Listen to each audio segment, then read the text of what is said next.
Welcome back to This Week Live, and we've got an incredible update for you with all kinds of new information on the WEEEEE scandal. Yes, you know, the scandal that keeps on giving and taking. I'm P. Michael Bratch, and here's This Week Live's update. As if avoiding COVID-19 wasn't tough enough, there's a third flare-up of a virus that was already there in Ottawa. It's called unethicalitis, and it turns out you can catch this virus a third time, and it spreads really easily. That's right. Our very careful Prime Minister wore a mask, avoided his wife for weeks after she returned with COVID from the UK, and practiced social distancing with reporters. But after all of that, the other virus popped up its ugly head, and it seems like he has a third case of unethicalitis. The other virus that attacks the gray matter and makes you do really obviously stupid things, even when you know they are bad decisions. Our Prime Minister's had this virus before. We know that because he's been convicted twice under the Ethics Act. Epidemiologists have actually figured out what's causing unethicalitis to spread in Ottawa. It appears that being at the same trough and feeding at the same time can cause this thing to spread through the entire party, and that's what we've got on our hands. His past cases? Well, you may recall our esteemed Prime Minister was previously busted for mixing pleasure with pleasure while visiting a wealthy gent on his island for an all-expenses-paid holiday, and then a second conviction over the SNC-Lavalin file, where he was turned on by his own angry Justice Minister, who later showed her true colors when she refused to move out of her office, a la War of the Roses. And now it looks like he's got the ethics-debilitating virus a third time, and it's bad.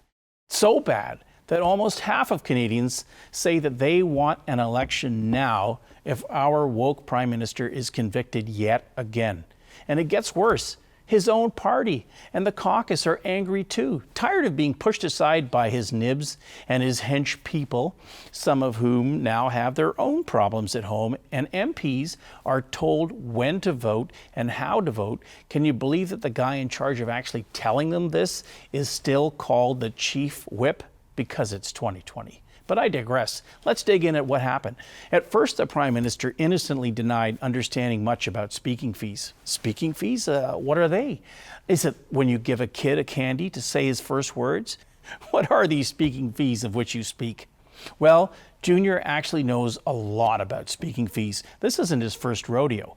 Justin Trudeau earned a whopping $1.3 million in speaking fees before he became leader of the party. But wait, there's more. He actually earned $277,000 of that money while he was collecting a salary as a full-time member of Parliament. Back then, that paid $170,000 plus expenses, and he got a pension once you were over 55. Ottawa, the land of milk and money. He did hit a snag, though. One seniors group hired him to make a single speech for $20,000, all to help raise enough money to buy furniture so that our good seniors wouldn't have to lean all the time. But unfortunately, the event was a failure, and the seniors kindly asked him to return their money. He said no, and eventually he did end up giving money back, but only after he was pressured in the House of Commons. It didn't go well. But luckily, seniors are not his key base. Young voters in Canada, though, were his friends, and they got him elected as Prime Minister the first time in 2015 and the second time in 2019. He won the popular vote in only one age group in the last election, and that was among the youth. And this is where the story gets even more interesting. Who was better connected to the youth in Canada than the WEEEEE charity organization, with its high school, college, and university connections to close to 4 million students? You might say that our clever Prime Minister relies on what in nature is called a symbiotic relationship. The hippo relies on the bird sitting on his head to warn of danger, and the hippo makes sure that the bird is safe from predators. Voila, a symbiotic relationship born in heaven. So Trudeau's hippo, or bird, was the WEEEEE organization. They were connected with millions of young folks who grew up to vote after watching WEEEEE and Trudeau and his family on stage all across Canada and in podcasts and books and all kinds of other events. Very convenient. In fact, the symbiotic relationship reached the point where the Prime Minister personally invited WEEEEE to throw a party in 2017. So according to the National Post, Prime Minister Trudeau asked the WEEEEE charity to hold this party, and he actually sent them $1.18 million. The National Post went on to report that Mark Kielburger, who I know, wrote to internal staff saying, "I'm thrilled to share that we have been invited by the Prime Minister and Canada Heritage to host a unique WEEEEE Day event in Ottawa on Canada Day weekend 2017. But we turned around and then invited Trudeau and his family to be on stage with them." Well, that's kind of desperate. Like throwing your own surprise party. And of course, Justin acted surprised when they asked him to be the feature speaker at his own party that he was paying for with our money, and who of course came with him? Mama Bear. Of course, the National Post confirmed this. Trudeau's mother, who had been receiving fees for making public appearances at WEEEEE events at the time, was a speaker at the event. But that was just $1.1 million. His next controversial deal was worth $1,000 million. Yes, that's 9 zeros. Fast forward to his current speaking scandal. So when Trudeau got caught this time with this ethics scandal that's going on right now, all he could say was that I should have recused myself, and I'm sorry that I didn't. Yes, maybe he should have recused himself and perhaps let somebody else handle the file. Perhaps your squeaky clean Minister of Finance, the Honourable Bill Morneau. Oh no, he forgot to pay for a trip with WEEEEE to Africa with his family. Sorry, maybe not him. Yeah, maybe your Minister of Foreign Affairs, the Honourable François-Philippe Champagne, should handle this whole thing. Oh no, it turns out that he had 2 mortgages with the Communist Party's Bank of China at the same time that he was negotiating the freedom of the 2 Michaels. Not a great idea. Oh, what about the Minister of Health? The former graphic artist who is now overseeing our healthcare system was in fact also probably not a good idea because she got busted for flying back and forth to her riding during quarantine at an expense of close to $1,700 an hour on a government plane. And where's Bev Oda when you need her? I mean, she's the minister in the Harper government that Trudeau got thrown out for expensing a mere $16 glass of orange juice. It looks like small time now. Now, first of all, Trudeau decided to award an untendered contract to a charity with a for-profit sister company in the amount of $900 million. Now, this contract to hand out money to Canadians to pay them for what? For volunteering. I mean, we talked about that on the last show. Who does that? So what's the scandal all about? I mean, first of all, Trudeau decided to award an untendered contract to a charity with a for-profit sister company and give them $900 million plus another $40 million for administration to pay young Canadians for volunteering. Again, a mind-boggling Canadian approach to volunteering. But then somebody noticed that his mum and brother happened to be speakers at WEEEEE events and asked, "Oh, by the way, did your mom and brother ever get paid for being so active?" And the initial response from the WEEEEE folks who were about to get this big, fat, untendered contract was, "Oh, absolutely not. They're volunteers." But then things started to change. Nobody contradicted it, not Justin Trudeau or his mother or brother. And then, thankfully, along came some important information from an organization called Canadaland, who produced an invoice that showed that, in fact, they had been paid. Justin has admitted in his own testimony to the Ethics Committee that he knew from the very beginning that the company that he was about to give an untendered contract for $940 million without any competition had paid his mom and brother. He said, however, he didn't know how much they had been paid. However, I did not know how much work either of them had done with WEEEEE Charity or how much they'd been paid. So because you claim you don't know how much they got paid, it's okay? I mean, can I try that in real life? Now, most contracts over $10,000 need a competitive bid in the government. And no, it's definitely not cool if your family members are getting money from the bidder. So let's dig a bit deeper into this whole scandal that's starting to make the Trump guys look pretty clean. I think almost all Canadians would agree that all the governments, federal and provincial, have been amazing at helping citizens and businesses out during COVID, handing out what will be close to $300 billion in support. Hats off to our government workers. And I never thought I would say this, but to the CRA for processing payments often overnight to millions of people and businesses struggling to make it through with dignity. It was tough, but a lot of smart things were done. Though I should now point out that we are in stage 3, and Dr. Tam, you can get your hair done. But if the government can hand out almost $300 billion through its amazing civil service, why do we need help handing out just one more billion? And to make matters worse, it turns out that he knew he was conflicted. And also, Justin had actually built his own department in the Government of Canada long before COVID to do exactly what he was asking we to do. I mean, when Trudeau became Prime Minister in 2015, largely because of the youth vote, he also appointed himself Minister of Youth, a role that he was clearly uniquely qualified for.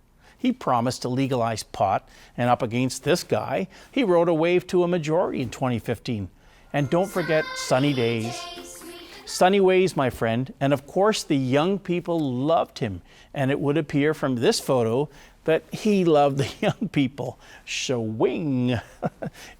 We didn't retouch that photo, did we? No. I think we better cover that up, though. Yeah, I think we made it worse. Sorry, folks. Anyways, in 2018, as Prime Minister and Minister of Youth, Justin committed $105 million of our money to go and create a whole new government agency service called the Canada Service Corps. Its mission to give young people money for volunteer programs. But then later on, during COVID, he decided that only we could handle this job, even though the Canada Service Corps was already linked up with 10 reputable charities, including some organization called the YMCA, to make things happen just like this. So why pay all of this money to an outside company / charity when you have your own government agency already set up for exactly this purpose? Well, this was the question that he says he asked. I asked why the plan didn't involve the Canada Service Corps. We were told that the Canada Service Corps wouldn't be able to scale up to deliver the program in time. This was disappointing, but ultimately not surprising to me, given my understanding of the state of the Canada Service Corps' development and other demands facing the public service at the time. Well, the people he asked, of course, said that the Service Corps wasn't quite ready, but it turns out the WEEEEE charity wasn't ready either. They had to hire new contractors themselves in order to be able to administer the WEEEEE program. So the WEEEEE charity wasn't ready either. Why did Mr. Spendy Pants not just use his own government agency that he created to hand out the money instead of paying WEEEEE $40 million to administer it privately? And if the Canada Service Corps needed some extra help to staff up to, guess what? We had almost $600 million worth of civil servants sitting at home because they couldn't work. Surely some of these folks could have been redeployed to help out with the dispensing of this money. Fishy or stupid or both? And then there's the apology. I mean, did he apologize really? He just said, I should have recused myself. What does that mean? I mean, do most Canadians even know what recuse means? I made a mistake in not recusing myself immediately from the discussions, given our family's history. And I'm sincerely sorry about not having done that. It sounds like something that rich lawyers would just sit around saying to each other. Oh, recusez-moi. Oh, certainly, yes, you are recused. You don't hear bad guys saying, yeah, officer, I should have recused myself when we voted to rob the bank, which I did. But I mean, who cares if the bank robber recused himself from the vote? He still robbed the bank. Did Justin really apologize? I made a mistake in not recusing myself. It's sort of a non-apology apology, like a non-denial denial from all the president's men. He is not apologizing for knowingly trying to give a sole source contract to a private company that he knew paid his family members. That is what he should have apologized for. Instead, it's recusez-moi. I'm so sorry. Take a wild guess at what the penalty is for directing an untendered $1 billion contract to a company or charity that has paid your family members close to $500,000. Would you believe that the penalty on a third offense is $500? No wonder he jumped into his limo right after testifying the day before a long weekend and went on holidays. He's paid it before, he'll pay it again. Now, Justin Trudeau happens to be the first Prime Minister who's ever been convicted of an ethics violation, and now he's on his way to potentially the third time. And when he was called to testify in front of the Ethics Committee, again a first, he tried to wiggle out of the fact that the woman who gave birth to him is not even his family, so it shouldn't count. How much did your family get from this organization?